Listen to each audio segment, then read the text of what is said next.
The Adventures of Batman. Welcoming you to the new adventures of Batman.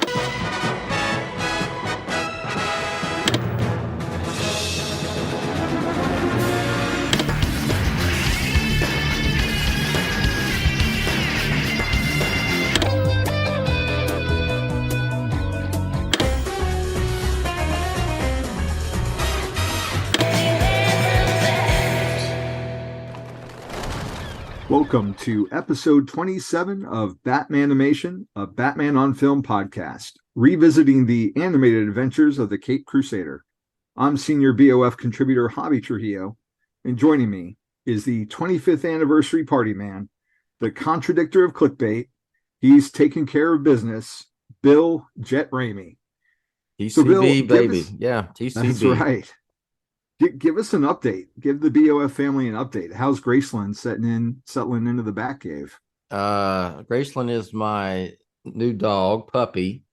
She's actually, Javi can see her. She's sitting in my lap. She's in front of the mic, joining us in this BATMANIMATION podcast. Yes, she is settling in.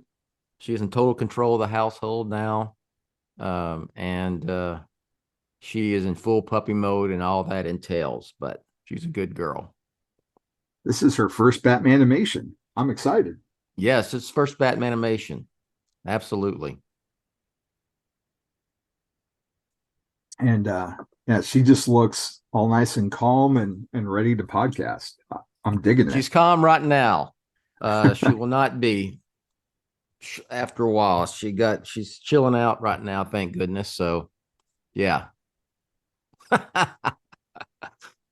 Well, as we kind of go around and like each one of us just kind of picks episodes that we want to talk about, and sometimes it's up to the guests to pick. I had this one on my list for a while to talk about, and I had a few Flash episodes that I'd thrown out there, and this was the one that you wanted to go with. In part because I'm a big Flash fan, and of course we have a Flash movie coming out in less than a month, which is going to have a lot of Batman in it if the trailers are anything to go by. So it's a little on topic, but I'm curious, as this is pertinent to the episode we're about to discuss, how familiar are you with the Flash show that ran on CBS from 1990 to 1991? I watched it. I did. I probably haven't. I don't remember. I don't recall if I've seen it since then. But yeah, I watched it 100%. It was still in a period where getting superhero shows getting on television were rare, and you had a few here and there. You had in the late 70s, you had the Incredible Hulk, and you had that short-lived Spider-Man show, Wonder Woman, of course, 2 incarnations of Wonder Woman with Linda Carter. It just was, it was just rare. It's not today. Today there's about, plethora of superhero shows, especially with, you get Marvel with Disney Plus, or I should say the MCU. And then, of course, several, there's been a bunch of DC, live action DC shows, the CW stuff. You've had, what was it? Preacher was on AMC, right? Am I wrong? No, that was AMC, yeah. The Sandman Netflix, which is was great. Did you watch Sandman? No, that's one of the things I haven't gotten to yet. It's really good. Yeah. So anyway, I watched The Flash. I remember being disappointed. It got canceled, didn't have a long run, but yeah, I watched it 100%. Sure did. Yeah, I was 13. I was in 8th grade, and that was just like the coolest thing that was on TV to me and my friends was that show. Yeah, they really tried to I don't know if cash in is the right word, but maybe piggyback off of the success of Batman 89. 100%. 100%.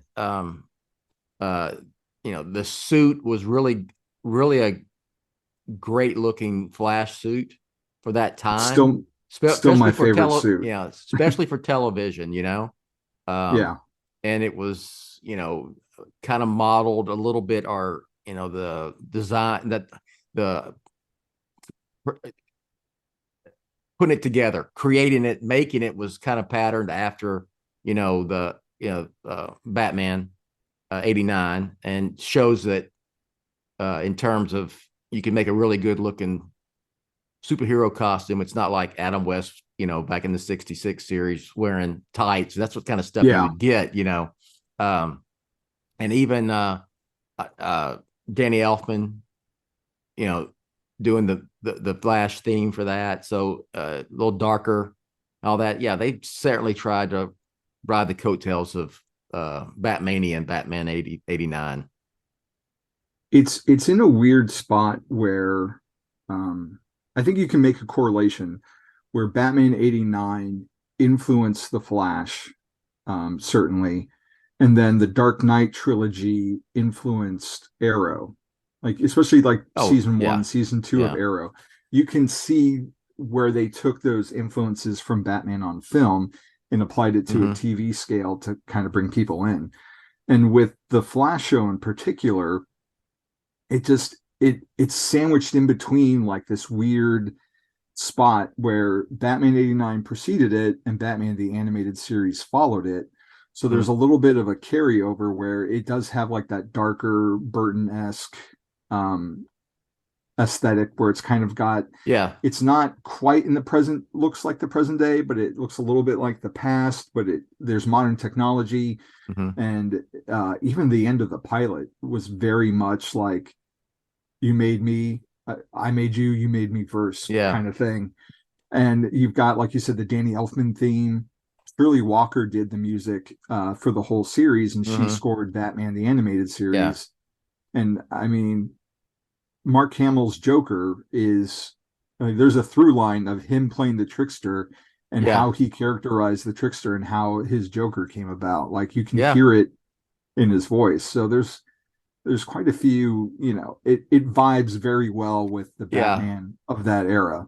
Yeah, I'm not trying to, go on a tangent and turn this into a, the Flash CBS TV show podcast, but, that might be a good topic for a satellite show. But especially with the Flash coming out. I'm gonna write that down. I'm digging it. That's a good idea.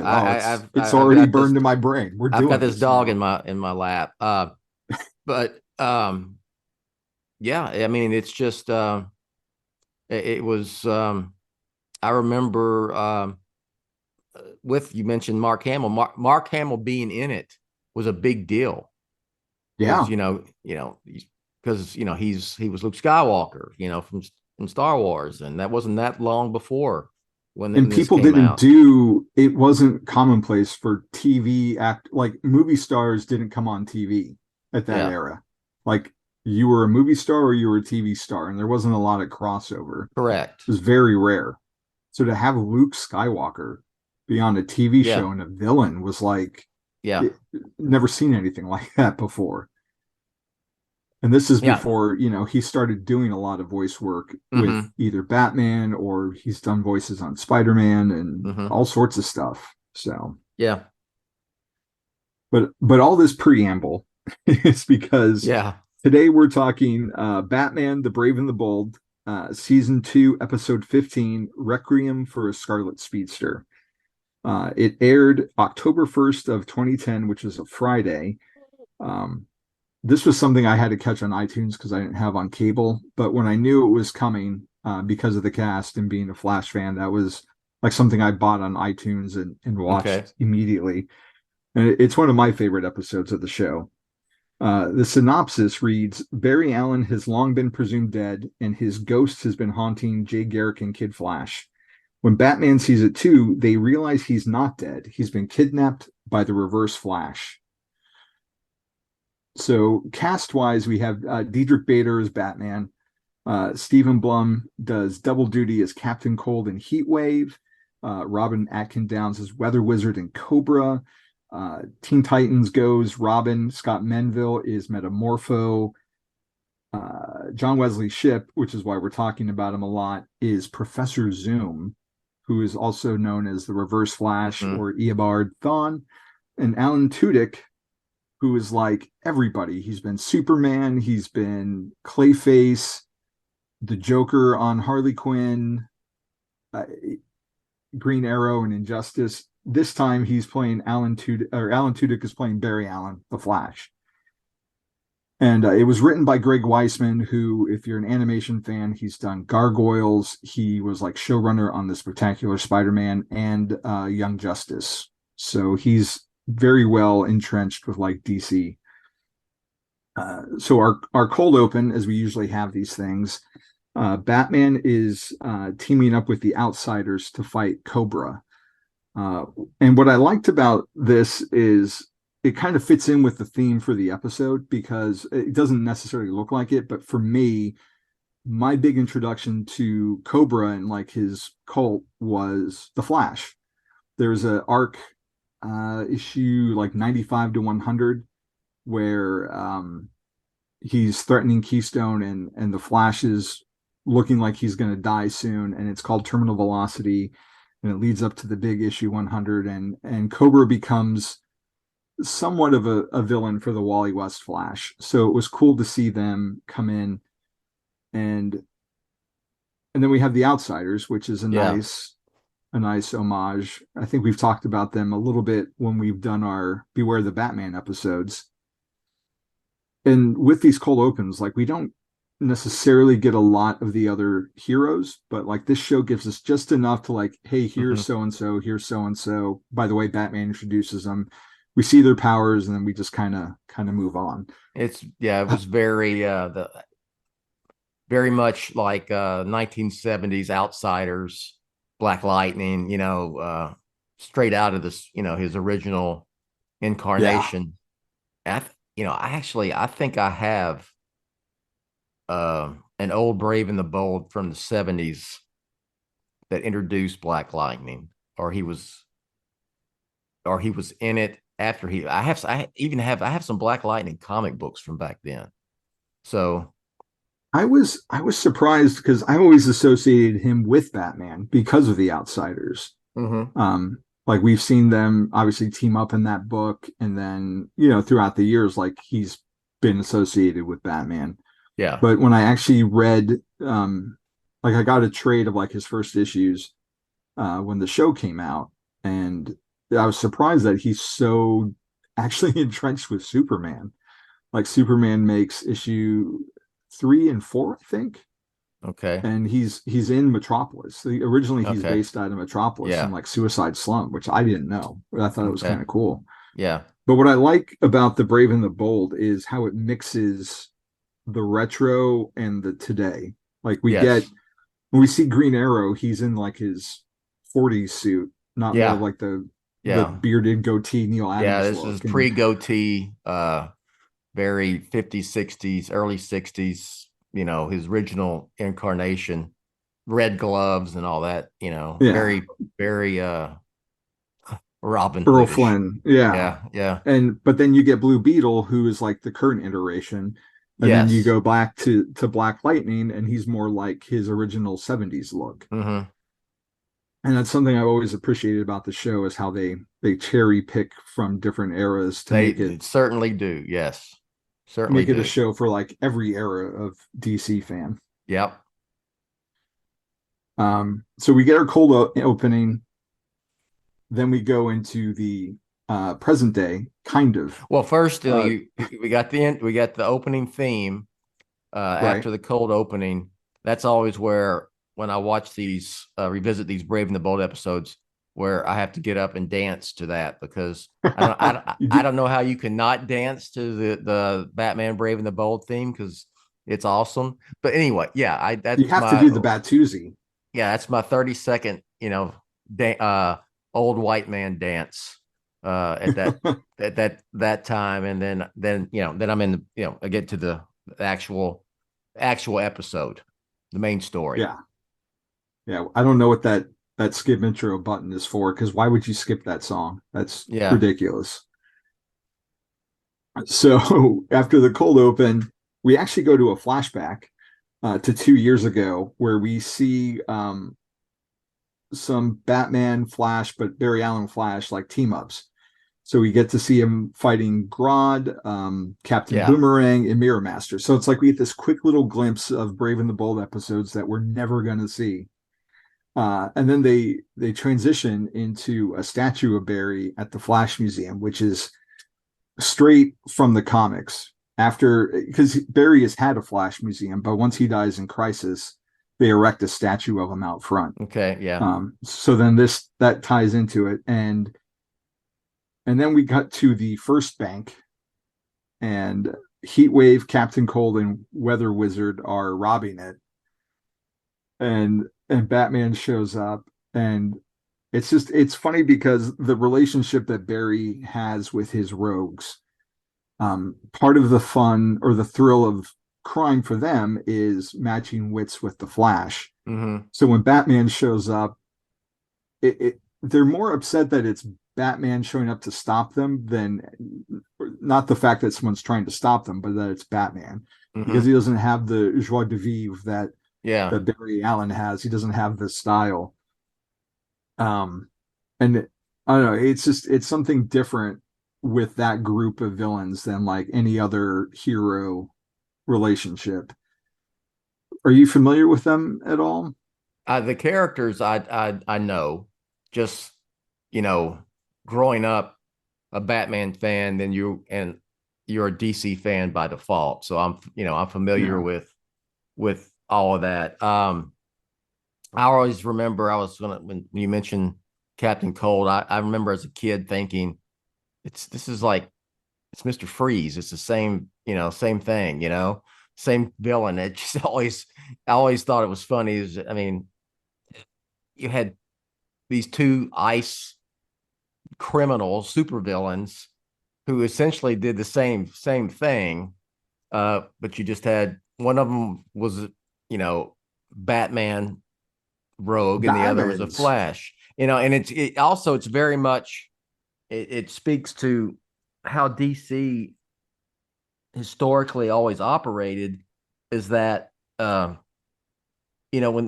the Flash team, whoever at that who was in charge of the Flash, the editor and the writers and whoever at DC at that time came up with that character, they didn't care. It was basically, Mr. Freeze or Mr. Zero as he was originally, because they just operated in their own little worlds, their own little universe. You had the Batman comics, Batman world. They there was no mixing, and no inner, and then early 60s you get the Brave and the Bold to introduce the Justice League, and then you've got a Justice League comic book.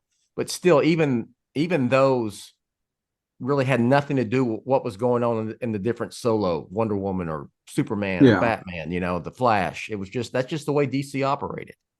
I think it's a gross oversimplification to say this, but in like the 50s and 60s for DC, the characters weren't necessarily like characters. They were more different power sets that would operate against each other.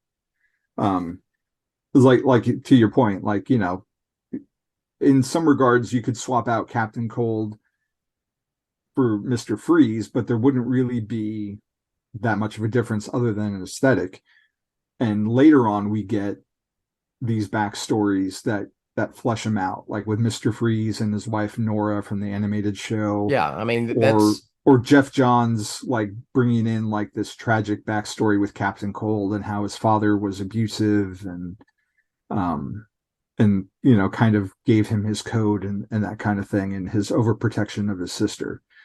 Like all that stuff, it wasn't there in like the 50s. It was just, hey kids, look at this. And it was fun and crazy. They were gimmick villains. That's just what, that's what they were, But I always appreciated the rogues because there was a sense of fun to them, unlike Batman villains, which have like this psychological edge. And there is a point in the books where Heatwave reforms and becomes a friend of Barry Allen, and then after Barry dies in the Crisis, without the Flash around, or without Barry Allen around, they kind of stop being criminals. And there's an era in early on in Wally West's run where they even have like a party with Wally, and they kind of try and go the straight and narrow for a little bit before falling back to their criminal ways. There's quite a few of them that have, turned their lives around during like both Barry and Wally's run, which I've always kind of found refreshing. But as Batman's fighting the classic rogues, Jay Garrick, who they call Geezer Flash, shows up to help out. And then Wally West shows up as Kid Flash, but they call him Baby Flash. And you can sense like this tension right away between Wally and Jay. And then Wally runs off and he's like, say hi to Nightwing for me, which I've watched these things all out of order. I don't remember Dick becoming Nightwing in the show. I can't even think of an episode where he is Nightwing. Can you? Yes. Can't come up with the exact episode. There is Nightwing in it. Okay. And he is in like the original 70s. Like the George Perez big collar one? Okay. Yeah. When I think of Robin on the show, I always think of like that Earth 2 look where he's got like the long pants but like the yellow cape. Yeah, that is a great episode. And here I go on a tangent again. When the big joke of it, you like to ride sidecar, with the motor scooter with the sidecar, Yeah. So anyway, I gotta now. I'll look it up after the shows record this, but yeah, there is Nightwing at some point in this. I just don't remember because I've watched these. Like I watched the whole run because I reviewed them for Batman on Film, and then at that point, it would be certain episodes I would think of and put it in, that I like favorites. And then now, since we're doing Batmanimation, I'll watch a particular episode like this one. I probably haven't seen this one since its original run. Oh wow! Airing, what was it? 13 years ago. Was it 2010? Yeah, 2010. wow. Yeah, almost 13 years ago. Yeah. Well, now that we've tangented, we'll take a quick break for some sponsor news.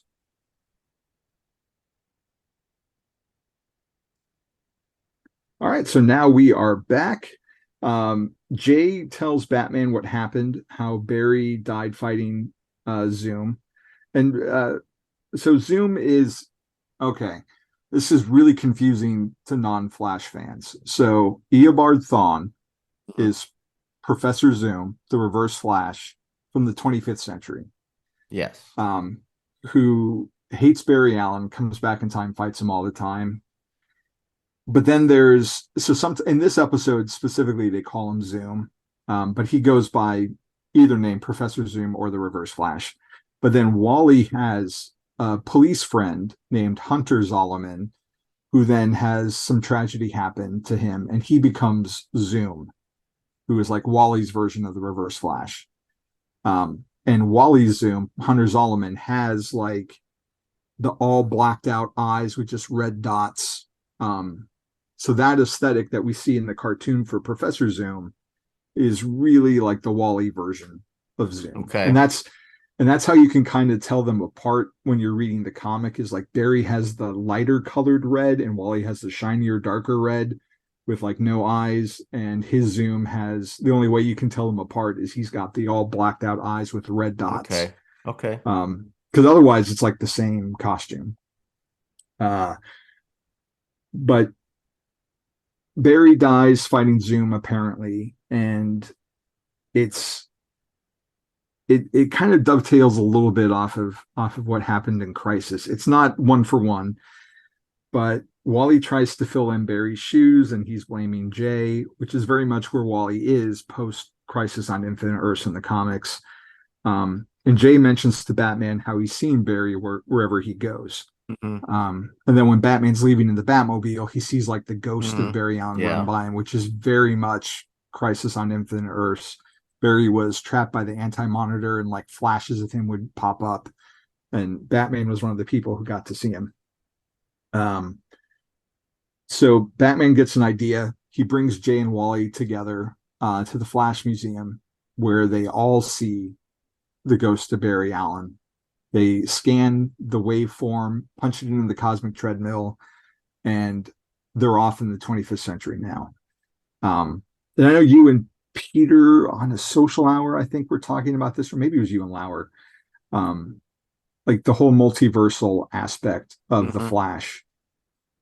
Like it's kind of always been there, or at least in a time travel sense, since like the 50s, where Barry's had this cosmic treadmill where he can get up to a certain speed on it and change his vibration to just the right frequency, and he can go to like the past or the future or different worlds.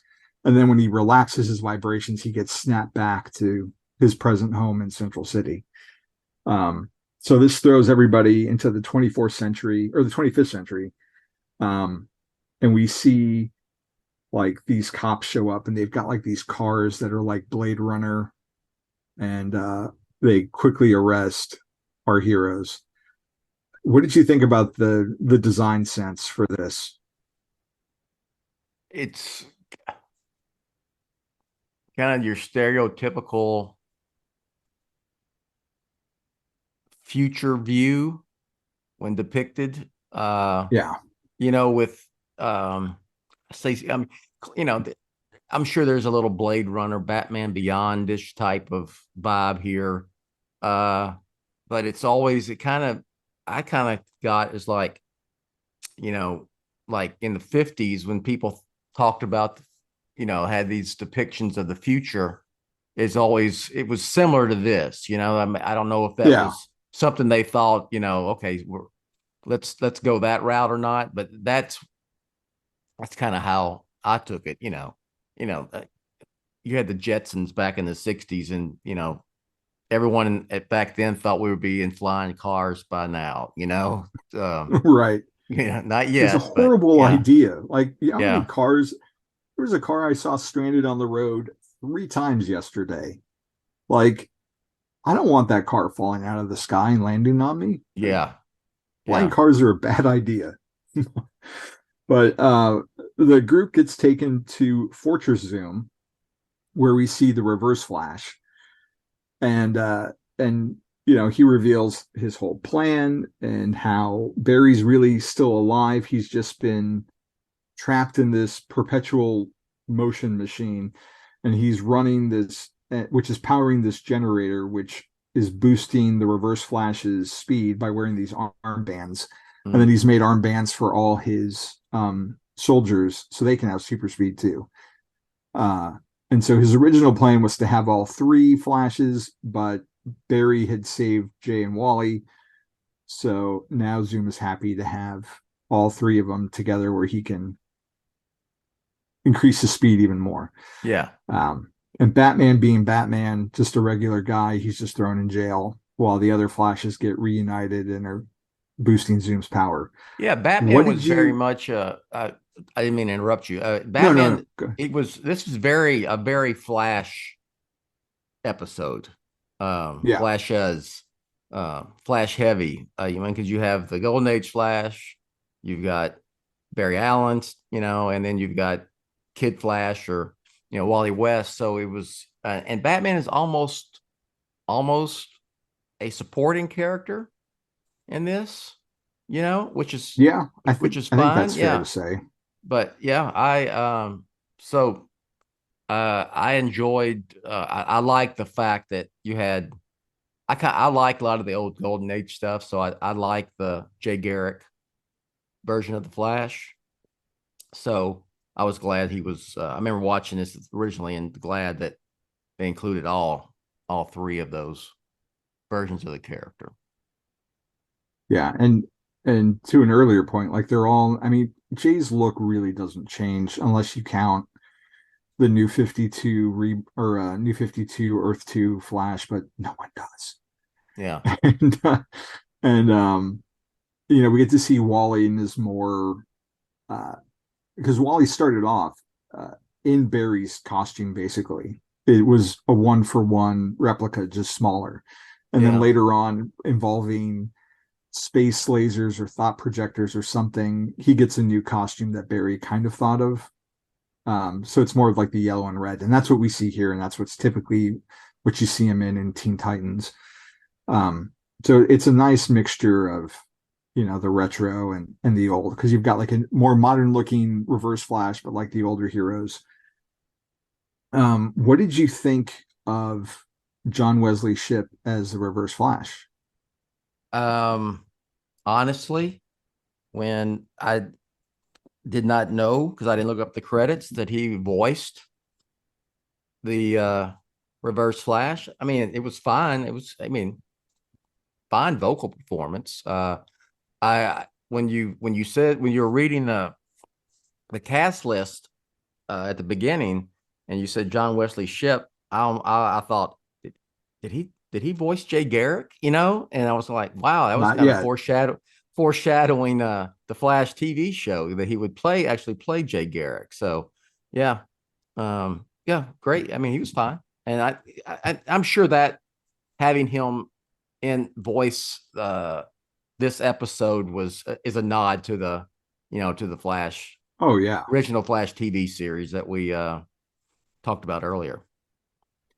Yeah, that he was other than the fact that it was a Flash episode, period, which would have been a draw for me, that was what got me most excited about this episode back when it first aired, was that he was returning just to the Flash family. And he is one of those actors who has fully embraced his character and his time with the show and done a lot of legacy stuff and played a lot of speedsters because of that, because he was the Flash in the TV show. There's an episode where called Twin Streaks, where he gets cloned and plays this clone of himself called Pollux, who's very childlike, and has like this kind of bluish suit. So it's kind of like that show's version of a Reverse Flash. Mm-hmm. So he's got two right there, obviously Professor Zoom here, and then he's the Flash's dad on the TV show. Yeah. Until he dies, and then we find out that there's Earth 2 Jay Garrick, and then he plays that Jay Garrick going forward. Yeah. Even playing him on Stargirl, which I think is a different Earth altogether. So he's played two Jay Garricks. And he just looks perfect as Jay Garrick. So, okay. Here I'm on a tangent again, but you bring this up, I want to know. So Stargirl, that Jay Garrick is not the same Jay Garrick that we see in the Flash? Yeah. Okay. Because of, like, when they go at the end of Part 5 of Crisis and Green Arrow / Spectre remakes the multiverse, unbeknownst to most of the characters, we see the different Earths, and Stargirl is a separate Earth than like Titans, and as we know from Superman and Lois, that's a totally different Earth too. And since Jay Garrick has shown up in the JSA on Stargirl in season 2, I think, and he may be in season 3 also, or maybe I'm confusing season 2 and 3 together, but that's a different Earth than the CW Earth. Okay, got you. Yeah, I got it. See, I can understand this. I grew up reading the DC comics with Earth 1, Earth 2, and I went through all the Crisis stuff. So I got you. Yeah. Yeah, I think everyone kind of thought Crisis was going to bring everything together into a new Earth, and it did, but only for some of the stuff. The Swamp Thing is off on his own. I think they're two different, even though the casts are very similar. The Titans had like their Doom Patrol, which is almost identical to the Doom Patrol on the HBO Max show, which is originally a DC Universe show, but that's a whole other it's a whole different other corporate can of worms that we don't need to get into. Yeah. But yeah, all that's to say is he's played the Flash a lot and has continued to do so. And they've showed episodes for next week's series finale, and he's back as Jay Garrick one last time. So who knows if that's going to be it for him, but he's been doing cons this whole time, and he's just one of the nicest people I've gotten to meet. And I was really happy to see him on this show, and watching it this time, his like I can obviously hear his voice, but there's almost a Neil Patrick Harris delivery to it at sometimes. I don't know. Like it sounds very similar to me where I could almost confuse the two. But he definitely relishes like his performance. Like he's your typical he's over having the fun. top. He had fun. Yeah. Yeah. And he's just You being can tell. big and grand, and Yeah. the way he delivers the Sultan of Swoosh, the Scarlet Speedster, like you can tell he's having a lot of fun. And so Batman, while he doesn't have a lot to do, he's still Batman. He pops a key out of his glove to escape, and then takes out some of the guards, gets all their little speed wristbands that power them up, and so he's got super speed now. So we get to see him fighting the Reverse Flash, which is something that we get later in the Button, where we see Flash fighting Batman fighting Reverse Flash, and much like that comic, it doesn't go well for Batman. And so the Flashes use the distraction to open up a portal, not through time but through space, and they push Barry out. And so Barry now gets to fight Reverse Flash, who is still powered by Jay and Wally. And there was a lot of this fight, which takes up the majority of the episode here, where it reminded me a lot of the Flash 324, which is the infamous issue where Barry kills the Reverse Flash. They're basically running all around the world because the Reverse Flash is trying to kill Barry's fiance at the moment. He already killed Iris by this point in the comics. Barry's going to get remarried to someone else, and Reverse Flash shows up on his wedding day to kill Fiona. And in trying to save her, he winds up snapping his neck. But there's a whole race around the world for that, and that reminded me a lot of this episode right here, where there's it felt like they were kind of subtly homaging it. But beats the Reverse Flash, everybody goes home, and somehow the Rogues got out again from just being arrested by Batman and Jay and Wally. Yes, well, that's what they do, you know. It's like a revolving door. But they get all emotional when they see that Barry's back, and they start kind of crying. And I said I wasn't going to cry. Yeah. And then the Flash is like, "Okay, we're going to take care of this," and Batman's like, "Go for it." And then that's it. Yeah. It's a nice little, that's what I love about these episodes. I mean, you've got, you got your cold opening, which is kind of a, story within itself, which pays tribute to the history of DC comics. And then you've got the main episode, main story. And when it's really all said and done, you just take the main story. It's like a 15-minute episode, with beginning, middle, and end, and all wraps up nicely. So yeah, it's fun. It doesn't quite have like the sophistication that people like to attribute to the animated series, but I do think it works well for all ages. Like if you're a DC fan, like you can get into the show and all the different homages that it does. Yeah, you can. It's for kids just take it at face value. It's cartoon with Batman and a bunch of other characters and DC superheroes and villains as well. But it's also there's it has another level where it's not, as an adult, you're not watching it and go, okay, this is not for me. This is for, single it's not digit Batwheels. age, exactly. It's not Batwheels. Yeah. It's for two audiences, Yeah. And it's almost for the older audience, but it's okay for kids, on the second level. You know what I mean? Because it's not Batwheels. Yes, 100%. So, yeah, I thought it was a fun episode. You suggested it. I said, yeah, let's do this one. You got because we have the Flash movie coming out, and Batman is like damn near the main character. Michael Keaton's Batman.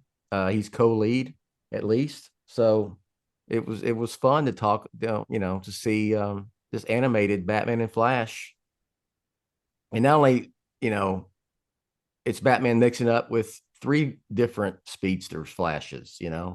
So that was Yeah. that was fun as well. Did you have a favorite scene from the episode?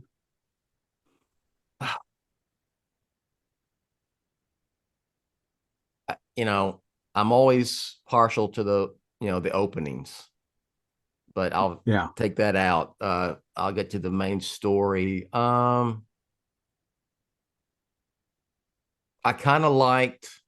liked the whole. I guess the villains, the Flash villains, uh, being sentimental over Barry. When he returns, it was funny. And I just mentioned, I said I wasn't going to cry. So Yeah. yeah, I think that That, stood out to me. Yeah. yeah.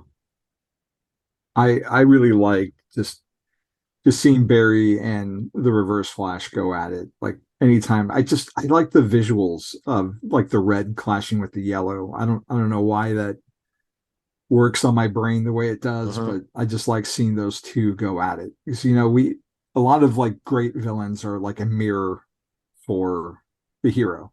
Yeah. Like Batman and the Joker, one's order, one's chaos. Yeah. Superman versus Lex Luthor, you have Brawn versus Brains. And like the Reverse Flash is literally the reverse of the Flash. So before we close this up, I'm curious, who's your favorite Flash in general?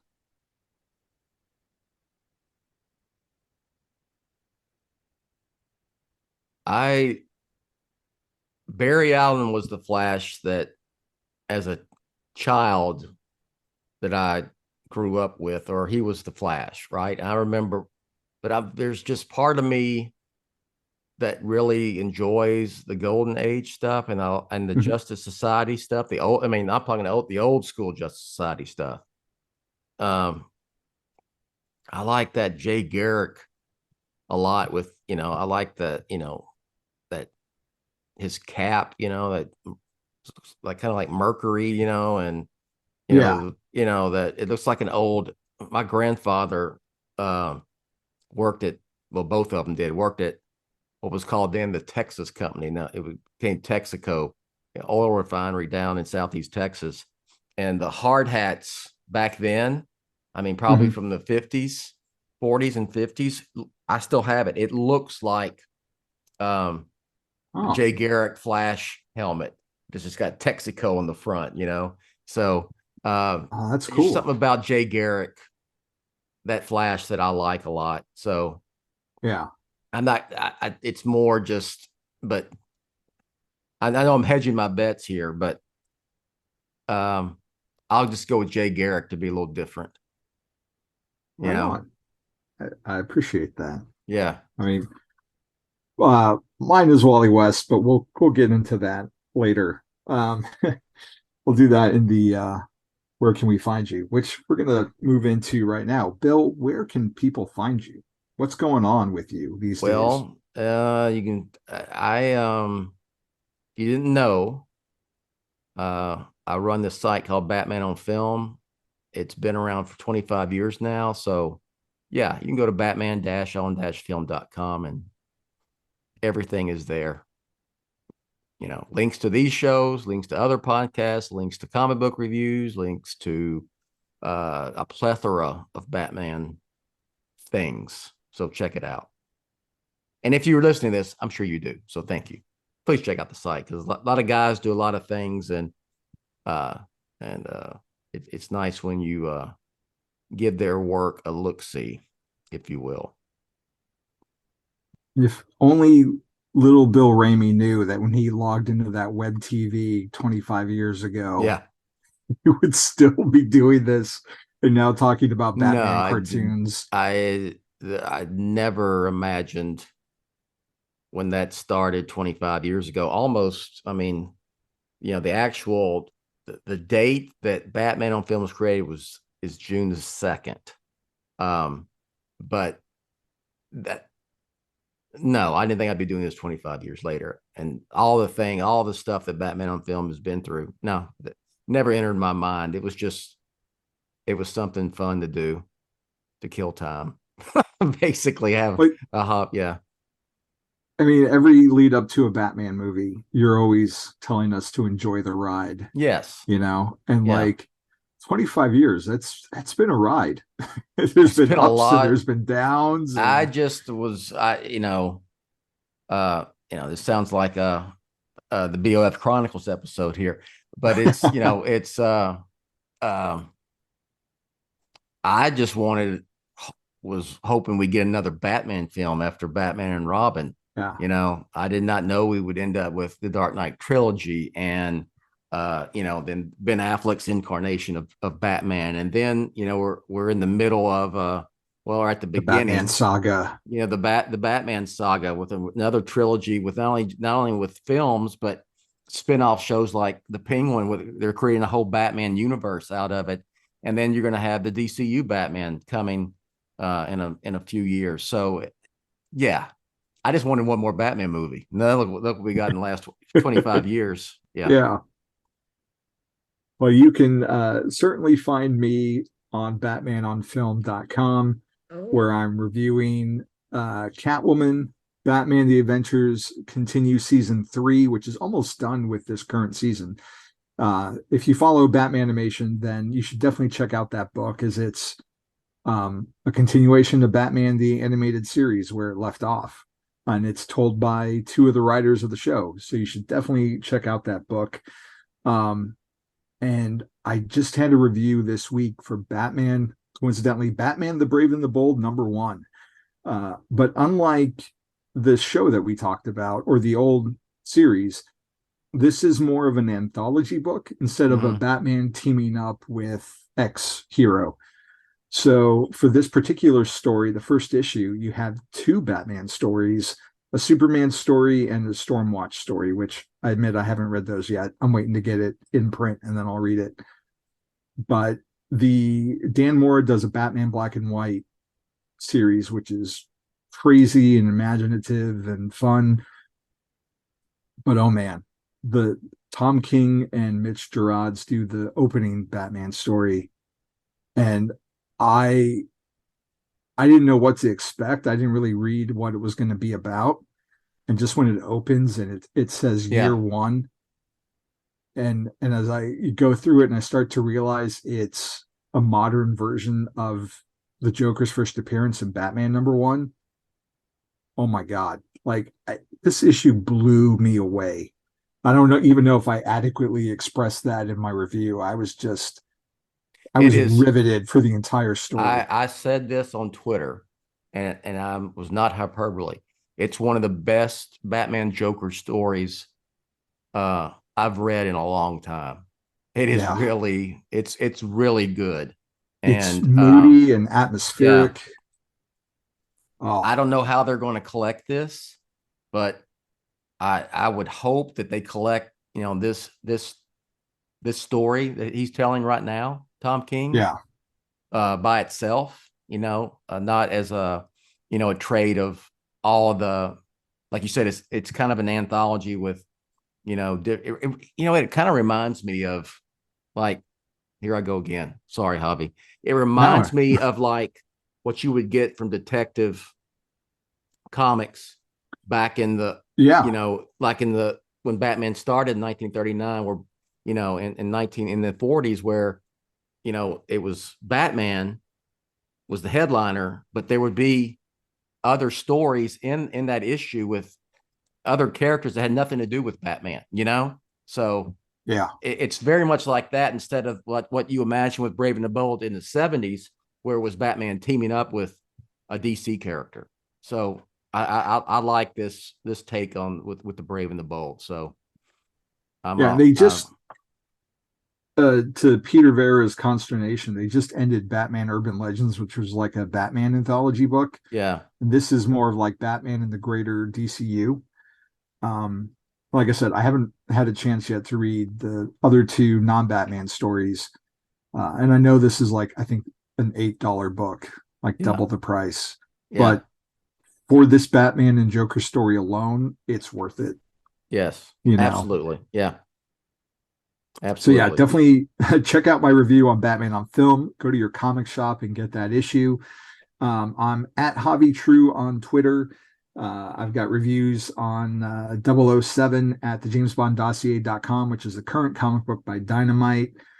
And just today on YouTube, you can go to The Flash Up to Speed with Wally West, where I talk about my favorite Flash. It's a new YouTube show that I've launched. I've got a pilot where I talk about my kind of like my introduction, my love for this version of the Flash. Statue review for a Barry Allen Tweeterhead's Flash statue, which is amazing. And then this is my first proper episode. It just posted this morning, where I review and talk about the Flash #1 from 1987. And then, you know, talk a little bit about the Flash trailer, how my thoughts on season 9, and the two pieces of soundtrack that dropped for the Flash movie score. Have you heard those yet? I have. Yeah. Okay. You feeling it? Are you vibing with it, as the kids say? I thought it was two very, very well done pieces of music. I don't. I mean, it needs context. That's it. Thank you. Yes, I need to see it in context. It's not like when I heard, the Batman theme from the Batman. I was like, yeah, that's Batman. That sounds like Batman. So I got to see context. I know one of them is The Worlds Collide. Is going to be, I think, was when. Well, I don't want to do a spoiler. We're going to see a lot of Well, it's not because it's out there. There are cameos in the Flash. Yeah. Okay. I think everyone expects that at this point, given where we are in pop culture. There's nods to DC on film history in the Flash, and I think this is when we get that. But this music we hear this music. Not sure. I'm guessing. This is not inside information, but it's what I think when we get this. Yeah, I think, lacking that context, we know that Elfman's theme is coming because they've shared it on their Instagram during recording sessions. But this, for me, very much tries to walk that line between being Elfman-esque and having some of that Zimmer influence as well. So, which is perfect because we're kind of combining these two eras for this movie. So, I'm enjoying it, but I do want to see it in context. So yes, I think that's gonna do it for us, because Ryan Lauer's probably watching his clock and thinking, why are they still talking? Yes, I'm sorry about the tangents. Graceland says, yes, it's time to cut this off because I've got things to do. I have stuff to chew on and I have things to tear up today. So we'll let announcer Rachel take us out then. Thanks for listening to BATMANIMATION, a BatmanOnFilm.com podcast revisiting the animated TV and film adventures of the Caped Crusader. Follow BATMANIMATION on Twitter at BATMANIMATION. Follow BOF on Twitter at The Batman on Film. Follow Jett on Twitter at Batman on Film. For Jett and Team BOF, I'm announcer Rachel. Batman on Film, authoritative, definitive, the original. Established in 1998.